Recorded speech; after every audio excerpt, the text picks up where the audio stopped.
ಪ್ರಯತ್ನ ಚೆನ್ನಾಗಿದೆ. ನೀವೊಬ್ರು ಸ್ಪರ್ಧೆ ಮಾಡಿದ್ರೆ, ನೀವೊಬ್ರು ಗೆದ್ದು ಹಿಂಗ್ ಕೆಲಸ ಮಾಡ್ತೀನಿ ಅಂತ ತೋರಿಸಿದ್ರೆ ದೊಡ್ಡ ನಂಬಿಕೆ ಬರ್ತದೆ. ನಿಮ್ ಪ್ರಜಾಕೀಯದಿಂದ ಗೆದ್ರಲ್ಲ, ಆ ಮನುಷ್ಯ ಬಹಳ ಒಳ್ಳೆ ಕೆಲಸ ಮಾಡ್ತಾರೆ. 4 ಜನಕ್ಕಾಗ ರೀಚ್ ಆಯ್ತು, ಅದು ಹಳ್ಳಿಯಲ್ಲಿ ರೀಚ್ ಆಯ್ತು. ನೀವೊಬ್ಬರ ಗೆಲುವು ದೊಡ್ಡ ಮಟ್ಟಿಗೆ ರೀಚ್ ಆಗುತ್ತೆ. ಮಾತು ಅಂದ್ರೆ ದೊಡ್ಡ ಗೆಲುವಾಗ್ಲಿ ಅನ್ನೋದು ನಮ್ಮ ಆಶಯ. ಬರೀ 4 ದಿನ ಚರ್ಚೆಗೆ ಸೀಮಿತ ಆಗದೆ ಇರ್ಲಿ ಅಂತ. ನೀವು ಇದನ್ನ ಸ್ವಲ್ಪ ಸೋಷಿಯಲ್ ಮೀಡಿಯಾ ಸ್ವಲ್ಪ ಜಾಸ್ತಿ ಅಂದ್ರೆ ನೀವು ಒಬ್ರು ಇದ್ ಮಾಡಿದ್ರೆ ನೀವು ಜನಪ್ರಿಯ ಫೇಸ್ ನೀವು ಮಾಡಿದ್ರೆ ಸಹಜವಾಗಿ ನಾವೆಲ್ಲ ಹಿಂದೆ ಬರಕ್ಕೆ ಮಾಡ್ತೀವಿ. ನಿಮ್ ಸಿನಿಮಾ ನೋಡಿದ್ ಬಿಟ್ರೆ ಅಲ್ಲ, ನಿಮ್ ಸಿನಿಮಾ ನೋಡಿದ್ ಬಿಟ್ರೆ ನಾವು 1 ವರ್ಷದಿಂದ ಪ್ರಜಾಕೀಯದ ಬಗ್ಗೆ ನಾವು ಹೆಚ್ಚು ನೋಡ್ಲೇ ಇಲ್ಲ ನಿಮ್ ವಿಚಾರದಲ್ಲಿ. ಈಗ ನಮ್ಗೆಲ್ರಿಗೂ ಬಹಳ ನಿರೀಕ್ಷೆ ಇತ್ತು, ನಮ್ಮ ಆಶಯನೂ ಅದೇ, ಇದು ದೊಡ್ಡ ಗೆಲುವಾಗ್ಲಿ ಪ್ರಜಾಕೀಯಗೆ ಅಂತ ಹೇಳಿ. ನೀವು ಆಕ್ಟಿವ್ ಆಗಿದ್ರೆ ಜನ ಆಕ್ಟಿವ್ ಆಗಿರ್ತಾರೆ ಸೋಷಿಯಲ್ ಮೀಡಿಯಾದಲ್ಲಿ. ನಿಮ್ಗೆಲ್ಲ ಗೊತ್ತಿದೆ ಏನಂದ್ರೆ, ಡಿಪೆಂಡೆಂಟ್ ಆದ್ರೆ ನಾವು ಪ್ರತಿಯೊಬ್ಬರು ಜೀವನದಲ್ಲೇ ಇಂಡಿಪೆಂಡೆಂಟ್ ಆಗ್ಬೇಕು ಅಂತ ಆಸೆ ಪಡ್ತೀವಿ. ನಾವು ಎಲ್ಲ ವಿಷಯದಲ್ಲೂ ಕೂಡ ಡಿಪೆಂಡೆಂಟ್ ಆಗಬಾರ್ದು, ನಾವು ಲೈಫಲ್ಲಿ ಇಂಡಿಪೆಂಡೆಂಟ್ ಆಗ್ಬೇಕು ಅಂತ. ಬಟ್ ಹಂಗ ಅನ್ಕೊಂಡೆ ಡಿಪೆಂಡೆಂಟ್ ಆಗೇ ಇರ್ತೀವಿ ನಾವು, ಯಾರ ಮೇಲಾರ ಅವಲಂಬಿತರಾಗೇ ಇರ್ತೀವಿ. ನಮ್ಮ ದೇಶನೂ ಅಷ್ಟೇ, ಪ್ರಪಂಚನೂ ಅಷ್ಟೇ, ಒಬ್ರಿಗೊಬ್ರು ಅವಲಂಬಿತರಾಗಿರ್ತಾರೆ, ತಪ್ಪಲ್ಲ. ಬಟ್ ಎಷ್ಟರ ಮಟ್ಟಿಗೆ ನಾವು ಕಡಿಮೆ ಡಿಪೆಂಡೆಂಟ್ ಆಗ್ತೀವಿ ಅನ್ನೋದು ಬಹಳ ಮುಖ್ಯ ಆಗುತ್ತೆ. ನಾವು ಆದಷ್ಟು ಡಿಪೆಂಡೆನ್ಸಿ ಕಡಿಮೆ ಮಾಡಿಕೊಂಡ್ರೆ ಈಗ ಎದುರಿಸ್ತಿರೋ ಸಮಸ್ಯೆಗಳು ಸ್ವಲ್ಪ ಕಡಿಮೆ ಆಗುತ್ತೆ. ಸೊ ಆತರ ಒಂದು ಇಂಡಿಪೆಂಡೆಂಟ್ ಆಗಿ ಒಂದೇನೋ ಒಂದು ಪ್ಲಾನ್ ಮಾಡೋಣ ಅಂತ ಅನ್ನಿಸ್ತು. ಇದು ಬಹಳ ಹೊಸದಾಗಿರುತ್ತೆ ನಿಮ್ಗೆ, ಬಟ್ ಚೆನ್ನಾಗಿರುತ್ತೆ ಅನ್ಕೊಂಡಿದೀನಿ. ಫಸ್ಟ್ ನಿಮ್ಗೆ ನರೇಟ್ ಮಾಡ್ಬಿಡ್ತೀನಿ ಇದೇನ್ ಮಾಡಿದ್ದೀನಿ ಅಂತ, ಆಮೇಲೆ ಪ್ರಶ್ನೋತ್ತರಗಳಿದ್ದೇ ಇರುತ್ತೆ, ಕೇಳಿ. ಒಂದ್ಸತಿ ಓಪನ್ ಮಾಡ್ತೀನಿ ನೋಡಿ. ಓಕೆ, ಓಪನ್ ಮಾಡಿ ನೋಡಿ. ಇದೆಲ್ಲ ಮುಂಚೆ ಗೊತ್ತಿದೆ ನಿಮ್ಗೆ, ರಾಜಕೀಯ ಒಡೆದು ಪ್ರಜಾಕೀಯ, ದ ರಿಯಲ್ ಪ್ರಜಾಕೀಯ ಅಂತ, ದ ರಿಯಲ್ ಪ್ರಜಾಕೀಯ ಅಂತ, TRP ಅಂತ ಹಂಗು ಅನ್ಕೊಬಹುದು. ಅಂದ್ರೆ ಇದುವರೆಗಿದ್ದ ಪ್ರಜಾಕೀಯ ರಿಯಲ್ ಅಂತ ಅನ್ಬೋದು. ಬಟ್ ನನ್ ಇದ್ರ ನಿಮಗೆ ಗೊತ್ತಾಗತ್ತೆ ಇದು ರಿಯಲ್ ಪ್ರಜಾಕೀಯ ಅಂತ. ನನಗೂ ಏನಂದ್ರೆ ನಿಮ್ಗೆಲ್ಲ ಗೊತ್ತು, ಸ್ಟಾರ್ಟ್ ಮಾಡಿದಾಗಿಂದ ನಾನು ಏನೇನ್ ಫೇಸ್ ಮಾಡಿದೆ ನೀವೆಲ್ಲ ನನ್ನ ಜೊತೆಲೇ ಇದ್ದೀರಾ, ನೋಡಿದ್ದೀರಾ. ನಾನು ಯಾವ್ದೋ ಒಂದು ಪಕ್ಷದ ಜೊತೆ ಹೋದೆ, ಅವ್ರು ನನಗೆ ಕನ್ವಿನ್ಸ್ ಮಾಡಿರಲಿಲ್ಲ, ನೀವ್ ಹೇಳೋದೆಲ್ಲ ಕರೆಕ್ಟ್, ನಾವು ನಿಮ್ ಜೊತೆ ಹಂಗೆ ಇರ್ತೀವಿ ಅಂತ. ಕೊನೆಗೆ ಟಿಕೆಟ್ ಕೊಡೋ ಟೈಮಲ್ಲಿ ಇಲ್ಲಪ್ಪ ನಾವಿಲ್ಲಿ ಮೇನ್ ಟಿಕೆಟ್ ಕೊಡೋದು ಅಂದ್ರು. ಆಮೇಲೆ ನಾನೇ ಟಿಕೆಟ್ ತಗೊಂಡ್ಬಿಟ್ಟೆ ಅಲ್ಲಿಂದ. ಅದಾದ್ಮೇಲೆ ನಂದೇ ಒಂದು ಪಕ್ಷ ಮಾಡಿದೆ. ಆಮೇಲೆಲ್ಲ ಇಂಟರ್ವ್ಯೂ ಮಾಡ್ಬಿಟ್ಟು ಅಭ್ಯರ್ಥಿಗಳನ್ನ ಆಯ್ಕೆ ಮಾಡೋಣ ಅನ್ಬಿಟ್ಟು ಮ್ಯಾನಿಫೆಸ್ಟೋಸ್ ತನ್ನಿ ಅಂದೆ. ಎಲ್ಲ ಮ್ಯಾನಿಫೆಸ್ಟೋಸ್ ತಂದ್ರು. ಬಟ್ ನಾನು ಯಾವಾಗ ವೋಟರ್ ಆಗಿ ಯೋಚನೆ ಮಾಡೋದ್ರಿಂದ ನಾನು ವೋಟರ್ ಆಗಿ ಯೋಚನೆ ಮಾಡೋಕೆ ಶುರು ಮಾಡಿದೆ, ಇವನ್ ಏನೇನೋ ಹೇಳ್ತಾನೆ, ನನಗ್ ಬೇಕಿರೋದೇನೋ ಇವನ್ ಹೇಳ್ತಿರೋದೇನೋ ಅಲ್ವಾ, ಇದು ಸರಿ ಇಲ್ಲ ಅಂತ ಅನ್ನಿಸ್ತು. ಆಮೇಲೆ ಅದು ಬೇಡ ಅನ್ಬಿಟ್ಟು ಟಿಕೆಟ್ ಜನರ ಹತ್ರನೇ ಹೋಗಿ ನೀವೇ ಸೈನ್ ಮಾಡಿಸ್ಕೊಂಡ್ ಬನ್ನಿ ಅಂದೆ. ಅದು ಸ್ಟಾರ್ಟ್ ಆಯ್ತು. ಬಟ್ ಏನಂದ್ರೆ ಒಬ್ಬೊಬ್ರು 50-60 ಸೈನ್ ಮಾಡಿಸ್ಕೊಂಡ್ ಬರೋರು, 100 ಸೈನ್ ಮಾಡಿಸ್ಕೊಂಡ್ ಬರೋರು, ಅದು ಯಾರು ಏನು ಅಂತಾನೆ ಗೊತ್ತಾಗ್ತಿರ್ಲಿಲ್ಲ. ಚೆಕ್ ಮಾಡಿರೋ ಫೋನ್ ಯಾರು ಎತ್ತನೂ ಇರ್ಲಿಲ್ಲ. ಆಮೇಲೆ ಅದು ಅನಿವಾರ್ಯ ಆಯ್ತು ಟಿಕೆಟ್ ಕೊಡೋದಕ್ಕೆ. ಅದನ್ನ ಬಿಟ್ಟು ಇನ್ನೊಂದು ಸ್ಟೆಪ್ ಹೋಗಿದೀವಿ. ಇದನ್ನ ನೋಡಿ ಹೆಂಗಿರುತ್ತೆ ಅಂತ. ಇದನ್ನ ನೋಡ್ರ ಮೇಲೆ ನಿಮ್ಗೆ ಚೆನ್ನಾಗಿ ಮಾತಾಡ್ಬೋದು, ಡಿಸ್ಕಸ್ ಮಾಡ್ಬೋದು. ಒಂದ್ಸತಿ ಓಪನ್ ಮಾಡೋಣ. ಇಲ್ಲಿ ನೋಡಿ, first English, nothing can change here. ಈ ತರ ಜನಗಳು ಇರ್ತಾರೆ. ಅವ್ರೇನಂದ್ರೆ ಹೋಪ್ಲೆಸ್ ಪೀಪಲ್ ಅಂತ, ಬೇಜಾರು ಮಾಡ್ಕೊಂಬೇಡಿ. ಹೋಪ್ಲೆಸ್ ಪೀಪಲ್ ಇಲ್ಲಿ ಯಾರು ಅಲ್ಲ, ಅದಕ್ಕೋಸ್ಕರ ಡೈರೆಕ್ಟ್ ಆಗಿ ಹಾಕಿದೀನಿ ಹೋಪ್ಲೆಸ್ ಅಂತ. ಎರಡನೇದು my leader will fix everything. Possessed people ಅಂತ, ಅದು ಕನ್ನಡದಲ್ಲಿ ಕರೆಕ್ಟ್ ಆಗಿ ಗೊತ್ತಾಗತ್ತೆ ನಿಮ್ಗೆ. Okay, the owner, this is my country, my state, my town, my village. This government runs on my tax money. I am not a follower, I am the leader. People who are awake, ನಿಜವರಿಕೆಯಿಂದಿರೋ ಜನ, ಅವ್ರು ಮಾತ್ರ continue ಮಾಡಿ, ಬೇರೆಯವ್ರಿಗೆ no entry ಅಂತ ಹಾಕಿದೀವಿ. ಇದು ಕನ್ನಡದಲ್ಲಿ ಹಾಕಿ ಒಂದ್ಸತಿ ಗೊತ್ತಾಗತ್ತೆ. ಕನ್ನಡದಲ್ಲಿ ಒಂದು 5-6 ಲ್ಯಾಂಗ್ವೇಜ್ ಅಲ್ಲಿ ಇದೆ ಇದು. ನೋಡಿ, ಪ್ರವೇಶ ನಿಷಿದ್ಧ, ಇಲ್ಲಿ ಏನೂ ಬರ್ತಲ್ಲ ಅಂತ ತುಂಬಾ ಜನ ಅನ್ಕೊಂಡಿದ್ದಾರೆ. ಅವರು ಪರ ಜನ. ನನ್ನ ನಾಯಕ ಎಲ್ಲ ಸರಿಪಡಿಸ್ತಾನೆ ಅನ್ನೋನು ಅಲ್ಲಿ ಹತಾಶರಾಗಿರೋ ಜನ, ಇದು ನನ್ನ ನಾಯಕ ಎಲ್ಲ ಸರಿ ಮಾಡ್ತಾನೆ ಪರವಶರಾಗಿರೋ ಜನ. ಅವರಿಬ್ಬರಿಗೂ ಇಲ್ಲಿ ಎಂಟ್ರಿ ಇಲ್ಲ. ಸ್ವಾಗತ ಏನಂದ್ರೆ ಮಾಲೀಕಂತರ ಯೋಚನೆ ಮಾಡ್ತಾರೆ. ಇದು ನನ್ನ ದೇಶ, ನನ್ನ ರಾಜ್ಯ, ನನ್ನ ಪಟ್ಟಣ, ನನ್ನ ಹಳ್ಳಿ, ಸರ್ಕಾರ ನನ್ನ ತೆರಿಗೆ ಹಣದಿಂದ ನಡೀತಿದೆ, ನಾನು ಹಿಂಬಾಲಕನಲ್ಲ, ನನ್ನ ನಾಯಕ. ಎಚ್ಚರವಾಗಿ ಇಲ್ಲಿ ಎಂಟ್ರಿ ಕೊಟ್ಟಿದ್ದೀವಿ. ಎಂಟ್ರಿ ಕೊಡಿ, ಎಂಟ್ರಿ. ಮುಂದುವರಿಯಿರಿ. ಅದು ಕನ್ನಡದಲ್ಲೇ ಮುಂದುವರಿಬಹುದು ನೀವು. ಆಮೇಲೆ ಇಂಗ್ಲಿಷ್ ನೋಡ್ಕೊಂತಾರೆ, ಕನ್ನಡ ಹಾಕಿ. ಸ್ವತಂತ್ರ, ಇಂಡಿಪೆಂಡೆಂಟ್ ಅಂತಾನೆ ಇರೋದು. ಇಲ್ಲಿ ನಾನು ಇತರರ ಅಭಿಪ್ರಾಯಗಳಿಂದ ನಿರುತ್ಸಾಹಿತನಾಗುವುದಿಲ್ಲ. ನಾನು ಇಬ್ಬರ ಒಪಿನಿಯನ್ ಮೇಲೆ ಡಿಪೆಂಡ್ ಆಗಿರಲ್ಲ. ಆಮೇಲೆ ನಾನು ಯಾವುದೇ ಪಕ್ಷ ನಾಯಕ ಅವರ ವಾಕ್ಚಾತುರ್ಯ, ವಾಗ್ದಾನಗಳು, ಹಣ, ರ್ಯಾಲಿಗಳು, ಸಾಮಾಜಿಕ ಸೇವೆಗಳು, ದೋಷಾರೋಪ, ಗೇಮ್ಸ್,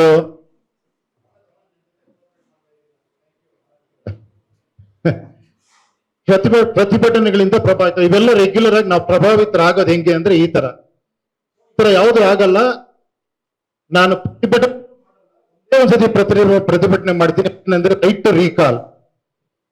ಅದೇ ಸಂವಿಧಾನದಲ್ಲಿ ತಿದ್ದುಪಡಿ ಕೂಡ ನಾನು ಪ್ರತಿಭಟನೆ ಮಾಡಿದೆ, ಮಾಡ್ಲೇಬೇಕಾಗತ್ತೆ, ಇಲ್ಲ ಅಂದ್ರೆ ಕಷ್ಟ ಇದನ್ನ ಮೇಂಟೈನ್ ಮಾಡೋದು, ಇದನ್ನ ಹೋಲ್ಡ್ ಮಾಡೋದು ಕಷ್ಟ. ಅದಕ್ಕೋಸ್ಕರ ಅದನ್ನ ನಾನು ಕೇವಲ ರೈಟ್ ಟು ರೀಕಾಲ್ಗಾಗಿ ಪ್ರತಿಭಟಿಸ್ತೇನೆ. ಸಂವಿಧಾನಕ್ಕೆ ತಿದ್ದುಪಡಿ ಆಗುವವರೆಗೂ ಅದು ಆಗ್ಬೇಕು, ಅದೊಂದು ದೊಡ್ಡ ನ್ಯೂಸ್ ಆಗ್ಬೇಕು, ಆ ರೈಟ್ ಟು ರೀಕಾಲ್ ಬರಬೇಕು. ಆ ರೈಟ್ ಟು ರೀಕಾಲ್ ಬರೋಕೆ ಒಂದು ಪ್ರೊಸೀಜರ್ ಇದೆ, ಸುಮ್ನೆ ರೈಟ್ ಟು ರೀಕಾಲ್ ಮಾಡಕ್ ಆಗಲ್ಲ. ಆ ಪ್ರೊಸೀಜರ್ ಹೇಳ್ತೀನಿ ನೆಕ್ಸ್ಟ್. ಓಕೆ, ನನ್ನ ಬೇಡಿಕೆಗಳ ಪ್ರಕಾರ ಕೆಲಸ ಮಾಡುವ ಒಬ್ಬ ಕಾರ್ಮಿಕ ನನಗೆ ಬೇಕು ಅನ್ನೋದೊಂದು ಬದಲಾವಣೆ ಈ ದೇಶದಲ್ಲಿ ಆಗಬೇಕು ಅನ್ನೋದಕ್ಕೋಸ್ಕರ ಒಪ್ಪಿಗೆ ಮತ್ತು ಮುಂದುವರಿದು. ಮುಂದೆ ಹೋಗಿ. ಹಾ, ಇಲ್ಲಿ ಸಿಂಪಲ್ ಆಗಿದೆ ಇದು. ಎಲ್ಲರ ಫೋನಲ್ಲೂ ಕೂಡ ಜಿಮೇಲ್ ಲಾಗಿನ್ ಆಗಿರುತ್ತೆ. ಆ ಲಾಗಿನ್ ಐಡಿ ಹಾಕ್ಬಿಟ್ಟು ಒಳಗಡೆ ಹೋಗ್ಬೋದು, ಯಾರು ಬೇಕಾದ್ರೂ ಕೂಡ. ಸೊ ಲಾಗಿನ್ ಐಡಿ ಹಾಕಿ ಒಳಗಡೆ ಹೋಗಿ ನೋಡಿ. ಐ ಕನ್ಫರ್ಮ್ ದಟ್ ರಿಜಿಸ್ಟ್ರೇಷನ್ ನಾನು ಎಲ್ಲ ನನ್ನ ಜವಾಬ್ದಾರಿಯುತವಾಗಿ ನಾನು ಮಾಡ್ತೇನೆ ಅನ್ನೋದಕ್ಕೋಸ್ಕರ ಪ್ರೈವಸಿ ಇದ್ರ ಪ್ರಕಾರ ಮಾಡಿದ್ದೀವಿ. ಇಲ್ಲಿ ಸೈನ್ ಇನ್ ಮಾಡಿ ನೋಡಿ. ಸೈನ್ ಇನ್ ಮಾಡಿದ್ರೆ ಅವ್ರ ಹೆಸರು ಬರುತ್ತೆ, ಎಲ್ಲ ಬರುತ್ತೆ. ಒಂದು ಡೆಮೋ ಆಸ್ಪಿರೆಂಟ್ ಅಂತ ಮಾಡಿದೀವಿ ಸದ್ಯಕ್ಕೆ. ಇವಾಗ ಡೆಮೋ ವೋಟರ್, ಇದು ವೋಟರ್ ಆರ್ ಎನಿ ಸಿಟಿಸನ್, ಯಾರು ಬೇಕಾದ್ರೂ ಬರ್ಬೋದು ಇದ್ರೊಳಗಡೆ.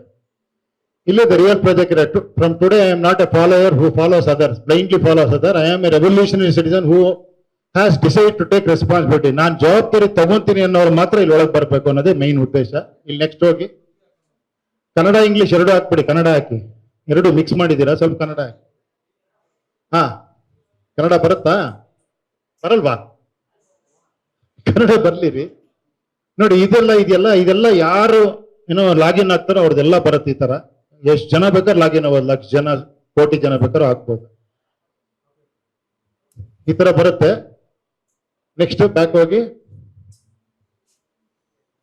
ಇಲ್ಲಿ ನೆಕ್ಸ್ಟ್ ಆದ್ರ ಮೇಲೆ ನಿಮ್ ಇಶ್ಯೂಸ್ ಏನಾರ ನಮ್ಮ ಏರಿಯಾದಲ್ಲಿ ಇರುವಂತ ಇಶ್ಯೂಸ್ ನಾವು ರೈಸ್ ಮಾಡ್ಬೇಕು ಅಂದ್ರೆ ಪಬ್ಲಿಕ್ ಇಶ್ಯೂ, ಸಾರ್ವಜನಿಕ ಸಮಸ್ಯೆ ಅಂತ ಇರುತ್ತೆ. ಅದು ಎಲೆಕ್ಷನ್ ಟೈಪ್ ಹೋಗ್ಬಿಟ್ಟು ಮಾಡ್ಬೋದು ನೀವು. ಎಲೆಕ್ಷನ್ ಟೈಪ್ ಹೋದ್ರೆ ಇವಾಗ ಸದ್ಯಕ್ಕೆ ಮುನ್ಸಿಪಲ್ ಕಾರ್ಪೊರೇಷನ್ ಹಾಕಿದೀವಿ, ಗ್ರೇಟರ್ ಬೆಂಗಳೂರು ಹಾಕಿದ್ವಿ, ಕತ್ರಗುಪ್ಪೆ ವಾರ್ಡ್ ಅಂತ ತಗೊಂಡಿದೀವಿ. ಇವಾಗ ಕತ್ರಗುಪ್ಪೆ ವಾರ್ಡ್ಗೆ ಹೋಗಿ ಕತ್ರಗುಪ್ಪೆ ಕ್ಲಿಕ್ ಮಾಡಿ. ಕತ್ರಗುಪ್ಪೆ ಕ್ಲಿಕ್ ಮಾಡಿದ್ರೆ ಇಲ್ಲಿ ನನ್ನ ಇಶ್ಯೂಸ್ ಇರುತ್ತೆ, job issues, health issues, education, roads, water, ಏನಿದೆಯೋ ಅಲ್ಲಿ ರೈಸ್ ಮಾಡ್ಬೋದು. ನೀವು ಡೈರೆಕ್ಟ್ ಆಗಿ ಆಪ್ ಒಳಗಡೆ ಹೋಗ್ತಿದ್ದಂಗೆ ನಿಮ್ ಇಶ್ಯೂಸ್ ರೈಸ್ ಮಾಡ್ಬೋದು. ಸೊ ರೈಸ್ ಮಾಡಿಬಿಟ್ಟು ಇದಕ್ಕೆ ಬ್ಯಾಕ್ ಬನ್ನಿ, ಮುಂದೆ ಹೋಗಿ. ಅರ್ಥ ಆಯ್ತಾ? ಎಲ್ಲ ಏನ್ ಸಮಸ್ಯೆ ನಮ್ಮ ಏರಿಯಾದಲ್ಲಿ ಇದೆಯೋ, ನಮ್ಮ ಊರಲ್ಲಿ ಇದೆಯೋ, ನಮ್ಮ ಹಳ್ಳಿಲಿ ಇದೆಯೋ, ಅದನ್ನೆಲ್ಲ ಇಲ್ಲಿ ಇಶ್ಯೂಸ್ ಮಾಡ್ಬೋದು. ನೋಡಿ, ಉದ್ಯೋಗ ಸಮಸ್ಯೆ, ಆರೋಗ್ಯ ಸಮಸ್ಯೆ ಒಂದಷ್ಟಿದೆ. ಕೆಳಗಡೆ ಹೋಗಿ, ಎಲ್ಲಾ ಸಮಸ್ಯೆಗಳಿದೆ, ಇತರೆ ಸಮಸ್ಯೆನೂ ಇದೆ. ಇಲ್ಲಿ ಅಂದ್ರೆ ಏನಂದ್ರೆ ಯಾರೋ ನಮ್ಮ ರೆಪ್ರೆಸೆಂಟೇಟಿವ್ ಆಗಲಿ, ಒಂದು ಕಾರ್ಪೊರೇಷನ್ ಎಲೆಕ್ಷನ್ ಇರ್ಬೋದು, ಒಂದು ಗ್ರಾಮ ಪಂಚಾಯತಿ ಇರ್ಬೋದು, ಒಂದು MLA ಇರ್ಬೋದು, ಯಾರು ಬೇಕಾರಾಗಿರ್ಬೋದು, ಅವ್ರು ಇದೇ ತರ ವರ್ಕ್ ಮಾಡ್ಬೇಕು ಅಂತ ಕಂಡೀಷನ್ ತಗೊಂಡು ಸೈನ್ ಹಾಕ್ಸ್ಕೊಂಡಿರ್ತೀವಿ ಇದರಲ್ಲಿ.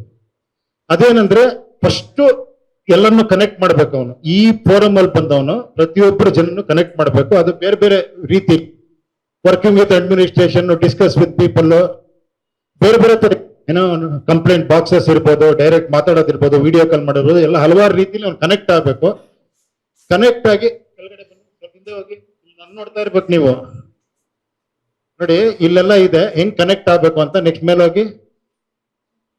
ಫಸ್ಟ್ ಕನೆಕ್ಟ್ ಆದ್ರ ಮೇಲೆ ಅದನ್ನ ಇಟ್ಕೊಂಡು ಅವನು ಅಡ್ಮಿನಿಸ್ಟ್ರೇಷನ್ ಇದರಲ್ಲಿ ಪ್ಲಾನ್ ಮಾಡಬೇಕು. ಇದಕ್ಕೆ ಪ್ಲಾನ್ ABCD 4 ಪ್ಲಾನ್ ಮಾಡ್ತಾನೆ. ಅದರಲ್ಲಿ time line with budget proper ಆಗಿ ಹಾಕಿ ಪ್ಲಾನ್ ಮಾಡಿ ಅವನೇ ಡಿಸಿಷನ್ ತಗೊಳಂಗಿಲ್ಲ. ಅದನ್ನ ಜನರ ಮುಂದೆ ಇಡಬೇಕು. ಮತ್ತೆ ಪೋಲಿಂಗ್ ಆ ಸಿಸ್ಟಮ್ ಇದರಲ್ಲಿ ಇದೆ. ಆ ಜನರ ಮುಂದೆ ಇಟ್ಟಾಗ ಮುಂದೆ ಹೋಗಿ ಅದರಲ್ಲಿ ಸ್ವಲ್ಪ ಬ್ಯಾಕ್. ಅದರಲ್ಲಿ ಅತಿ ಹೆಚ್ಚು ಜನ ಇಲ್ಲ ಬ್ಯಾಕ್, ಸ್ವಲ್ಪ ಹಿಂದೆ ಹೋಗಿ, ಸ್ವಲ್ಪ ಬ್ಯಾಕ್. ಅತಿ ಹೆಚ್ಚು ಜನ ಯಾವ್ದನ್ನ ಕರೆಕ್ಟ್ ಅಂತಾರೋ ಅದನ್ನ ಅವನು ಫಾಲೋ ಮಾಡ್ಬೇಕು. ಇವಾಗ ಪ್ಲಾನ್ B ತುಂಬಾ ಚೆನ್ನಾಗಿದೆ, ಬಡ್ಜೆಟ್ ಕಡಿಮೆ ಇದೆ, ಟೈಮ್ ಲೈನ್ ಚೆನ್ನಾಗಿದೆ, ಬಾಳಿಕೆ ಚೆನ್ನಾಗಿ ಬರುತ್ತೆ ಅನ್ನೋದು ಯಾವುದೋ ಒಂದು ಇದನ್ನ ವಿಷಯನ ಅವ್ರು ಓಕೆ ಅಂದ್ರೆ ಅದನ್ನ ಅವನು ಮಾಡಬೇಕು. ಪಾರದರ್ಶಕವಾಗಿ ಮಾಡಿ ಅದನ್ನ ಕಂಪ್ಲೀಟ್ ಡಾಕ್ಯುಮೆಂಟೇಶನ್ ಜನರ ಮುಂದೆ ಇಡಬೇಕು 6 months ಒಂದ್ಸತಿ. ಜನ ಮತ್ತೆ ಪೋಲಿಂಗ್ ಮಾಡ್ತಾರೆ, ಪಬ್ಲಿಕ್ ವರ್ಡಿಕ್ಟ್. ಇದು ಮುಂದೆ ಹೋಗ್ರಿ, ಮೇಲೆ ಹೋಗಿ ನೋಡಿ. ಇಲ್ಲಿ ಜನ ಸ್ಯಾಟಿಸ್ಫೈ ಅಂದ್ರೆ ಅವ್ನು ಮುಂದುವರಿಬಹುದು. ಅನ್ಸ್ಯಾಟಿಸ್ಫೈಡ್ ಅಂತ ಪೋಲಿಂಗ್ ಮೋರ್ ದೆನ್ 50% ಅನ್ಸ್ಯಾಟಿಸ್ಫೈಡ್ ಅಂತ ಬಂದ್ರೆ ಅವ್ನಿಗೆ ಇನ್ನೊಂದು ಕರೆಕ್ಷನ್ ಒಂದು 3 months ಟೈಮ್ ಕೊಟ್ಟಿರ್ತೀವಿ. ಆ ಕರೆಕ್ಷನ್ ಆಗ್ಲಿಲ್ಲ ಮತ್ತೆ ಅನ್ಸ್ಯಾಟಿಸ್ಫೈ ಅಂತ ಬಂದ್ರೆ ಪೋಲಿಂಗ್ ಅಲ್ಲಿ ಅವ್ನು ಹಿ ಹ್ಯಾಸ್ ಟು ರಿಸೈನ್ ಅಂತ. ಸೊ ಅವ್ನು ಕಂಟಿನ್ಯೂ ಮಾಡ್ಬೋದು, ಇಲ್ಲ ರಿಸೈನ್ ಮಾಡ್ಬೇಕು, ಕರೆಕ್ಷನ್ ಮಾಡ್ಬೋದು. ಅದ್ರ ಮುಂದೆ ಹೋದ್ರೆ ರಿಸೈನ್ ಮಾಡ್ಬೇಕು ಅಂತ. ಅಂದ್ರೆ 6 months ಅವನಿಗೆ ವರ್ಕ್ ಮಾಡೋ ಟೈಮ್ ಇರುತ್ತೆ, 3 ಟೈಮ್ ಇರುತ್ತೆ. ಅವ್ನು ರಿಸೈನ್ ಕಾನ್ಸ್ಟಿಟ್ಯೂಷನ್ ಇಲ್ಲ, ಏನ್ ಹೇಳಿ, ರೈಟ್ ಟು ರಿಕಾಲ್ ಇಲ್ಲ. ಅದಕ್ಕೆ ಇಲ್ಲಿ ಜನನೇ ಸೇರ್ಬೇಕು, ಅವನ್ನ ಹೋರಾಟ ಮಾಡ್ಬೇಕು, ಅವನ್ನ ಕೆಳಗಿಳಿಸ್ಬೇಕು. ಆ ಒಂದು ಬಂದ್ರೆ ಈ ಒಂದು ಪ್ರೊಸೀಜರ್ ಅಲ್ಲಿ ಜನ ವರ್ಕ್ ಮಾಡಿದ್ರೆ, ಜನರು ಇನ್ವಾಲ್ವ್ ಆಗಿ ರೆಪ್ರೆಸೆಂಟೇಟಿವ್ ಇನ್ವಾಲ್ವ್ ಆದ್ರೆ ಒಂದು ಅದ್ಭುತ ಆಗುತ್ತೆ. ಸೊ ಇದ್ರೊಳಗೆ ಅದನ್ನ ತಂದ್ಬಿಟ್ಟಿದೀವಿ, ಇದ್ರೊಳಗೆ ಆ ಸಿಸ್ಟಮ್ನ. ಸೊ ಇದು SOP ಅಂತ. ಮೇಲೆ ಮುಂದೆ ಹೋಗಿ ನೆಕ್ಸ್ಟ್.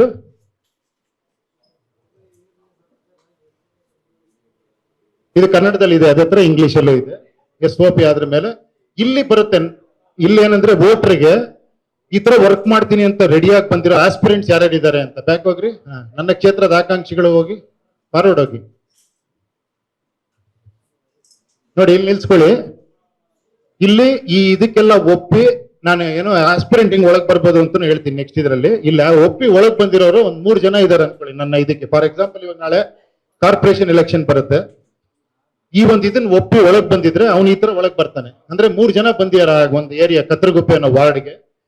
ಅದರಲ್ಲಿ ಅವ್ರ ಈ ತರ ಅವ್ರದ್ದೆಲ್ಲ ಬರುತ್ತೆ. ಅದರಲ್ಲಿ ಅವ್ರು ಏನ್ ಮಾಡ್ತಾರೆ ಅಂದ್ರೆ ಆ ವಾರ್ಡ್ ಅಲ್ಲಿ ಬಂದಿರುವಂತವ್ರು ಹೆಂಗೆ ಜನ ಕನೆಕ್ಟ್ ಮಾಡ್ತಾರೆ ಅಂದ್ರೆ ಒಂದು ಇನ್ಸ್ಟಾಗ್ರಾಮ್ ಮೂಲಕ, ಫೇಸ್ಬುಕ್ ಮೂಲಕ ಲೈವ್ ಬರ್ಬೋದು. ವಿಡಿಯೋ ಚಾಟ್ಗೆ ಒಂದು ಟೈಮ್ ಹಾಕಿರ್ತಾನೆ ಅವನು. ನಾ ಸಂಡೇ 9 ರಿಂದ 12 ಗಂಟೆವರೆಗೂ ವಿಡಿಯೋ ಚಾಟ್ ಮಾಡ್ತೀನಿ, ಯಾರು ಬೇಕಾದ್ರೆ ಕನೆಕ್ಟ್ ಆಗ್ಬೋದು ಅಂತ. ಫೇಸ್ಬುಕ್ ಲೈವ್ ಬರ್ತೀನಿ ಅಂತ, ಮೆಸೇಜ್ಗಳಲ್ಲೂ ಕನೆಕ್ಟ್ ಆಗ್ಬೋದು, ವಾಟ್ಸಪ್ ಅಲ್ಲಿ ಕನೆಕ್ಟ್ ಆಗ್ಬೋದು. ನೇರ ಭೇಟಿನೂ ಕೂಡ ಇಲ್ಲಿ ಫಿಕ್ಸ್ ಮಾಡಿರ್ತಾನೆ. ನನ್ನ ಅರ್ಹತೆಯನ್ನು ಪರೀಕ್ಷಿಸಲು ವಿಡಿಯೋ ಮೀಟ್ ಮಾಡಿ, ನನ್ನ ಅರ್ಹತೆಯನ್ನು ಪರೀಕ್ಷಿಸಲು ನನ್ನ ನೇರವಾಗಿ ಭೇಟಿ ಮಾಡಿ ಅಂತ. ಅಲ್ಲೊಂದು ಗೂಗಲ್ ಮ್ಯಾಪ್ ಹಾಕಿರ್ತಾನೆ, ಒಂದು ಜಾಗ ಯಾವ್ದೋ ಒಂದು ಕಾಫಿ ಶಾಪ್ ಹತ್ರ ಸಿಗ್ತೀನಿ ಅಂತ ಹೇಳ್ತಾನೆ. ಜನ ಎಲ್ಲ ಹೋಗಲ್ಲಿ ಮೀಟು ಮಾಡ್ಬೋದು ಡೈರೆಕ್ಟ್ ಆಗಿ. ಬೇಡ ಅಂದ್ರೆ ವಿಡಿಯೋ ಚಾಟ್ ಅಲ್ಲಿ ಮಾತಾಡ್ಕೊಬಹುದು, ಏನೋ ಮೆಸೇಜ್ ಮಾಡೋದು. ಈ ತರ ಜನ ಕನೆಕ್ಟ್ ಮಾಡೋದಕ್ಕೆ ಇಲ್ಲಿ ಒಬ್ಬ ಆಸ್ಪಿರೆಂಟ್ ವೋಟರ್ಸ್ ನ ಕನೆಕ್ಟ್ ಮಾಡ್ತಾ ಇದೀವಿ. ಇಲ್ಲಿ ಕನೆಕ್ಟ್ ಮಾಡಿದ್ರ ಮೇಲೆ ನೆಕ್ಸ್ಟ್ ಆಫ್ಟರ್ 12 hours, ಇವಾಗ ನೈಟ್ ಬೆಳಿಗ್ಗೆ 9 to 9 ವರೆಗೂ ಮೀಟಿಂಗ್ ಎಲ್ಲ ಆಗುತ್ತೆ ಅನ್ಕೊಳ್ಳಿ. Next day 9 o'clock polling start ಆಗುತ್ತೆ. ಅದ್ರಲ್ಲಿ ಅವನು ಬೇಡ, ಆವರೇಜ್, ಗುಡ್ಡ, ವೆರಿ ಗುಡ್ಡ, ಎಕ್ಸಲೆಂಟ್ ಅಂತ ನೀವು ವೋಟ್ ಮಾಡ್ಬೋದು. ಅಂದ್ರೆ ನಿಮ್ ರೇಟಿಂಗ್ ಕೊಡ್ಬೋದು.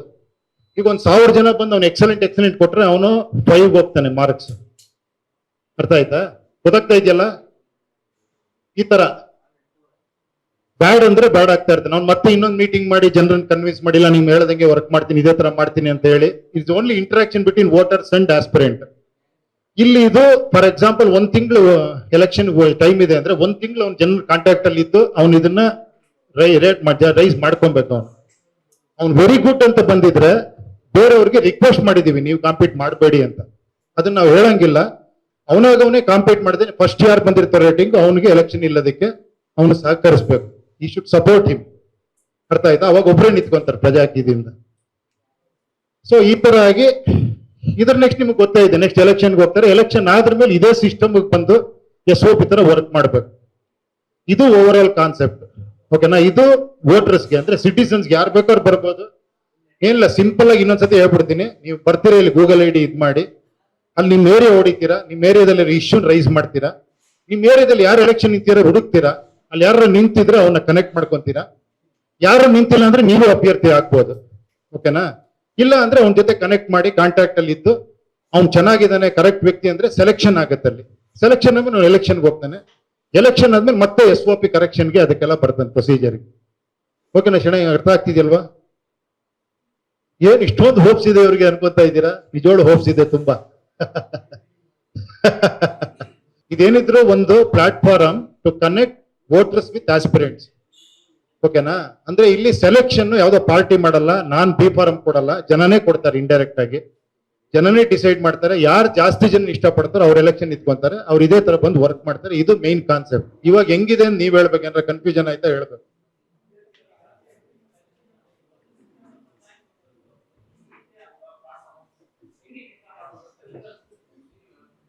ಅಲ್ಲ, ಇದು ವ್ಯವಸ್ಥೆ ತೆಗೆದಾಕಿದ್ದೀವಿ. ಅವ್ಯವಸ್ಥೆನ ತೆಗೆದ್ರೆ ವ್ಯವಸ್ಥಿತವಾಗಿ ಹಿಂಗ್ ನಡಿಬೇಕು ಅಂತ ಕೇಳ್ತಾ ಇದೀವಿ.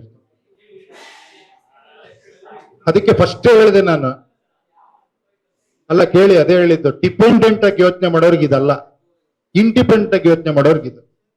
ಡಿಪೆಂಡ್ ಆಗಿರೋರು ಯಾವತ್ತೂ ಡಿಪೆಂಡ್ ಆಗೇ ಇರ್ತಾರೆ. ಯಾರೋ ಬರ್ತಾರೆ ಏನೋ ಮಾಡ್ತಾರೆ, ಅದಕ್ಕೆ ಫಸ್ಟ್ ಹಾಕ್ಬಿಟ್ಟಿದೀವಿ, ಯಾರೋ ಬರ್ತಾರೆ ಏನೋ ಮಾಡ್ತಾರೆ ಅಂತ. ಪರವಶರಾಗಿರೋರು ಇಲ್ಲಿ ಬರಬೇಡಿ. ಸ್ಪೀಡ್ ಅಲ್ಲ ಸರ್, ನಮ್ಮ ಆಶಯ ಅಂದ್ರೆ ನೀವು ಆಕ್ಟಿವ್ ಆಗಿರ್ಲಿ ಅಂತ ಇದ್ರಲ್ಲಿ. ನಾನು ಆಕ್ಟಿವ್ ಆಗಿರ್ತೀನಿ ಗುರು. ನೋಡಿ ಈ ಆಕ್ಟಿವ್ ಸರ್, ಒಂದ್ ವರ್ಷದಿಂದ ನಿಮ್ ಸಿನಿಮಾ ನೋಡಿದ್ ಬಿಟ್ರೆ ಅಲ್ಲ, ನಿಮ್ ಸಿನಿಮಾ ನೋಡಿದ್ ಬಿಟ್ರೆ ನಾವು ಒಂದ್ ವರ್ಷದಿಂದ ಪ್ರಜಾಕೀಯದ ಬಗ್ಗೆ ನಾವು ಹೆಚ್ಚು ನೋಡ್ಲೇ ಇಲ್ಲ ನಿಮ್ ವಿಚಾರದಲ್ಲಿ.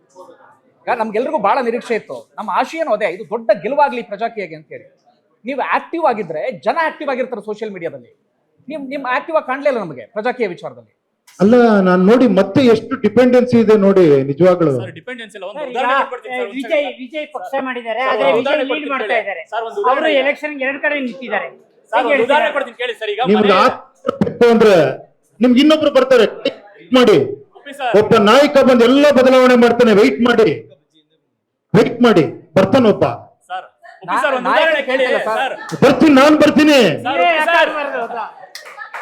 ನೀವೇನು ಮಾತಾಡ್ಬೇಡಿ, ನಾನ್ ಬರ್ತೀನಿ. ನಾನು ಬಂದು ನಿಮ್ಗೆ ಏನ್ ಬೇಕು ನಿಮ್ಮನ್ನೆಲ್ಲ ನಾನು ಉದ್ಧಾರ ಮಾಡ್ತೀನಿ. ಒಪ್ಕೊಂತೀರಾ? ಬಿಡಿ, ನಾನ್ ಬರ್ತೀನಿ. ಓಕೆ, ಜೈ ಉಪೇಂದ್ರ ಅನ್ನಿ. ಸರ್, ಒಂದು ಉದಾಹರಣೆ ಹೇಳ್ತೀನಿ ಕೇಳಿ. ಈಗ ಮನೆಗೆ ತಂದೆ ಸರ್, ಮನೆಗೆ ಹಿರಿಕನಾಗಿ ತಂದೆ ಇರ್ತಾನೆ. ಅವ್ರಿಗೆ ಮಕ್ಕಳಿದ್ರು ಕೂಡ ಮಕ್ಕಳು ಜವಾಬ್ದಾರಿ ತಗೊಳಕ್ಕೆ ಒಂದು ಟೈಮ್ ಇರುತ್ತೆ. ಮನೆ ನಿಭಾಯಿಸೋದು ತಂದೆನೇ ಆಗಿರ್ತಾರೆ. ನಂತರ ಅದು ಕಾಲ ಅದಕ್ಕೆ 21 ವರ್ಷಕ್ಕೆ ಓಟ್ ಹಾಕಕ್ ಬಿಟ್ಟಿರೋದು. ಹಂಗ್ ಬೇಕು ಅಂತಾನೆ ಹೇಳ್ತಾರೆ. ಈಗ ನಿಮ್ಮ ಐಡಿಯಾಲಜಿ ಸೂಪರ್ ಸರ್. ಜನ ಇನ್ನೂ ನೀವ್ ಹೇಳ್ತಿದ್ರಿ, ನಿಮ್ ತರ ಬುದ್ಧಿವಂತರಾಗಿರೋ ಜನ ಇಲ್ಲಿ ತನಕ ನಿಮ್ಮ ಪ್ರಜಾಕೀಯ ಮೊದಲೇ ಬರ್ತಾ ಇತ್ತು. ಜನ ಅರ್ಥ ಮಾಡ್ಕೊಳಕ್ ಹೇಳಿ, ಒಂದ್ ಹೇಳ ನಿಮ್ಗೆ ಇಲ್ಲಿಂದ ಆಚೆ ಹೋಗ್ಬೇಕಾದ್ರೆ ಹೇಳ್ತೀರಾ ಇವನು ಬುದ್ಧಿವಂತ ಅಂತ, ನೀವು ದಡ್ಡ ಇವನು ಅನ್ಕೊಂಡು ಹೋಗ್ತೀರಾ. ಬುದ್ಧಿವಂತ ಆಗಿದ್ರೆ ಇದ್ರಲ್ಲಿ ನಿಂತ್ಕೊಂಡು ಆಗ್ಬೋದಾಗಿತ್ತು. ಇಷ್ಟೊತ್ತಿಗೆ ಅವನು ಒಂದು MP ಆಗ್ಬೋದಾಗಿತ್ತು ಅಟ್ಲೀಸ್ಟ್. ದಡ್ಡ ಅಲ್ಲ, ಆಗ್ಬೇಕು ಸರ್, ಆಗ್ಬೇಕು. ಒಂದು ಕ್ಷೇತ್ರದಲ್ಲಿ ನೀವು MLA ನನಗೆ ನೀವ್ ಆಗ್ಬೇಕು, ನೀವು ರಾಜರಾಗ್ಬೇಕು, ನೀವ್ ಆಗ್ಬೇಕು. ಆಮೇಲೆ ಇನ್ನೂ 1000 ಜನ ಬರ್ತಾರೆ. ಬರ್ತಾರೆ ನೋಡಿ. ಅರೆಹಳ್ಳಿಲಿ ದುಡ್ಡು ನಿಮ್ದು ನಂದಲ್ಲ ಸರ್, ಸರ್ಕಾರದ ಸರ್ ಅವ್ರು ನಮ್ಗೆ 5,000 ರೂಪಾಯಿ ಕೊಡ್ತಾರೆ ಸರ್. ಏನ್ ಅಲ್ಲ ಸರ್, ನಿಮ್ ಒಂದು ಗೆಲುವು ನಿಮ್ದು ಲಕ್ಷಾಂತರ ರೂಪಾಯಿ ಇದ್ದೀರಿ ಅಂದ್ರೂ ಒಪ್ಪಲ್ಲ ನೀವು. ಅಲ್ಲ ಸರ್, ನಿಮ್ ಒಂದು ಗೆಲುವು ತುಂಬಾ ಜನಕ್ಕೆ ನಂಬಿಕೆ ಹುಟ್ಟಿಸುತ್ತೆ. ನೀವು ಒಬ್ರು ಗೆದ್ದಿಗೆ MLA ಆದ್ರೆ ತುಂಬಾ ಜನಕ್ಕೆ ನಂಬಿಕೆ ಹುಟ್ಟಿಸುತ್ತೆ. ಆಗ ನಿಮ್ಮ ವಿಚಾರಧಾರೆ ತುಂಬಾ ಬೇಗ ರೀಚ್ ಆಗುತ್ತೆ. ಇಲ್ಲ ಅಂತಂದ್ರೆ ಇದು ಇನ್ನಷ್ಟು ಒಂದಷ್ಟು ವರ್ಷ ತಗೊಳುತ್ತೆ. ನೋಡಿ, ಒಂದ್ ಹೇಳ್ತೀನಿ ಇವ್ರೆ, ಆಗ್ಲಿ ನಿಧಾನಕ್ಕಾಗ್ಲಿ. ನಾನು ಹೇಳಿದ್ದು ಅರ್ಜೆಂಟ್ ಇಲ್ಲ ನನಗೆ. ಇನ್ನು ನನ್ನ ಕಾಲಾವಧಿ ನಂತರ ಆಗ್ಲಿ ಬೇಕಾರೆ ನೆಕ್ಸ್ಟ್ ಜನರೇಷನ್ ಎಲ್ಲ ಎಚ್ಚೆತ್ಕೊಳ್ಳಿ. ಬಹಳ ಸಮಯ ತಗೊಂಡ್ರೆ ರಿಪೇರಿ ಮಾಡಕ್ ಆಗಲ್ಲ, ಆ ಲೆವೆಲ್ಗೆ ಹೋಗ್ಬಿಡುತ್ತೆ ವ್ಯವಸ್ಥೆ. ಆ ಕಾರಣಕ್ಕಾಗಿ ಹೇಳ್ತಿರೋದು. ಅಲ್ಲ, ಆ ಟೈಮ್ ಬರೋದ್ ಬೇಡ ಅಂತ ಇರೋದು. ಅಟ್ಲೀಸ್ಟ್ ಯಾವ್ಯಾವ್ದೋ ದೇಶದಲ್ಲಿ ಗಲಾಟೆಗಳಾಯ್ತು, ಅದ್ರ ಬಗ್ಗೆ ಇದೆಯಪ್ಪ ಅಂತ ಏನ್ ಹೇಳಿ, ಎತ್ತು ಗಲಾಟೆ ಮಾಡಿ ಹೊಡೆಯೋದ್ರಿಂದ ಏನು ಪ್ರಯೋಜನ ಇಲ್ಲ. ಅಟ್ಲೀಸ್ಟ್ ದಾರಿ ಇದೆ, ಟ್ರೈ ಮಾಡಿ ಅಂತ ಅಷ್ಟೇ. ಲೀಡರ್ನ್ ಕೇಳ್ತಾ ಇಲ್ಲ ಸರ್, ನೀವು ಬೇರೆ ತರ ತಿಳ್ಕೊಳ್ತಿದ್ರಿ ಅದನ್ನ. ಲೀಡರ್ನ್ ಕೇಳ್ತಾ ಇಲ್ಲ, ನೀವು ಕಂಟಿನ್ಯೂಸ್ ಆಗಿ ಅದನ್ನ ಲೀಡ್ ಮಾಡಿ ಅಂತ. ಅಟ್ಲೀಸ್ಟ್ ಈ ವಿಚಾರನ ಸೋಷಿಯಲ್ ಮೀಡಿಯಾದಲ್ಲಿ ಪ್ರತಿದಿನ ಮಾಡ್ತಾ ಇರ್ತೀನಿ ಗುರು. ನಾನ್ ನಿಮ್ಮನ್ನೆಲ್ಲ ಹೆಸರೋದಕ್ಕೆ ನಿಮ್ಮೊಂದು ಸಹಕಾರ ಸಿಕ್ಕಿದ್ರೆ, ನೀವೆಲ್ಲ ಒಂದು ಜನಕ್ಕೆ ಕೇಳಿದ್ರೆ ಆಗಲ್ಲ ಅಂತ ನೀವ್ ಅನ್ಕೊಂಡ್ಬಿಟ್ರೆ ಎಷ್ಟೋ ಲಕ್ಷ ಜನಕ್ಕೆ ಹೋಗಲ್ಲ ಇದು. ಇಲ್ಲ, ಆಗತ್ತೆ. ಅದು ಸ್ವಲ್ಪ ಅಲ್ಲಲ್ಲ, ನಾನು ಹೇಳಿದ ಅಲ್ವಾ ಗುರು, ಒಂದು ಟ್ರೈ ಮಾಡೋಣ ಎಲ್ಲರೂ ಸೇರಿ ಅಂತ. ನಾಳೆ ಆಗತ್ತೆ ಆಗಲ್ಲ, ನಮ್ ಕೈಲಿ ಏನಿದೆ ಅಲ್ವಾ.